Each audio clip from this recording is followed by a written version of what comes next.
Alright guys, so check this out. I had the pleasure of seeing TMNT Mutant Mayhem last night.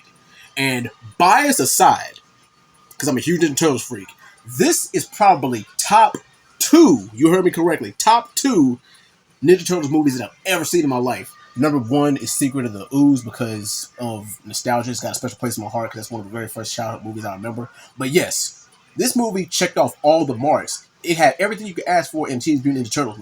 And if you've been keeping up with the Ninja Turtles lore for like the last 35 years or so, then you know that there's been several rehashes and reimagining, but the origin pretty much stayed the same, with the Turtles and Master Splinter being created by Mystery Ooze and being forced to hide from society because they don't think their society will accept them because they're mutants. And naturally, the Ninja Turtles themselves carry the same tropes and quirks and personalities that they have, with Leonardo being the hard-nosed leader and the disciplined one. You have Raphael as the muscle of the group and the hothead, Mikey being the fun-loving one, and you have Donatello, who's the genius and the brains of the group. And the two main things, actually the three main things that stood out. Number one, the soundtrack.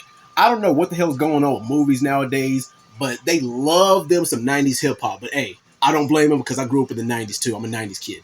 But yes, the 90s soundtrack is top-notch in this one. The second thing is the animation. You could tell that Spider-Verse heavily inspired the animation for this movie because, of course, it's got the little cell shading, like the hand-drawn 2D, 3D animation, well, 2.5D you want to call it. It went for this movie very beautifully. And, of course, the third one, the acting. Now, the acting in this movie, like, you could tell that the teenagers who were, were the Turtles in this movie. Oh, yeah, April O'Neil, she was very good, too, especially this more modernized version of it. But the way that the Turtles interacted with each other, they interact how you would expect teenage brothers to act. They would fight, they would argue, and they would clash with each other, but at the end of the day, they still love each other. And Jackie Chan as Master Splinter, mwah, chef's kiss. He did amazing because he was that hard-nosed father figure, but of course, they had to throw some Jackie Chanisms in here too, with him being a master martial artist. And like the choreography for the fight scenes, this was amazing. And in the earlier fights, you can see the Turtles are still new. They have their ninja skills, but in their first big fight and clash, they were sloppy, but they got the job done. And with it being called Mutant Mayhem, the main antagonists were the mutants. And also, man, Ice Cube was Superfly.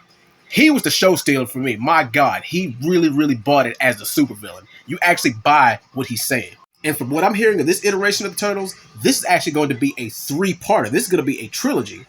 But I'm going to give Mutant Mayhem an 8.7 out of 10. If you're a Turtles fan or anything of the sort, I recommend this movie.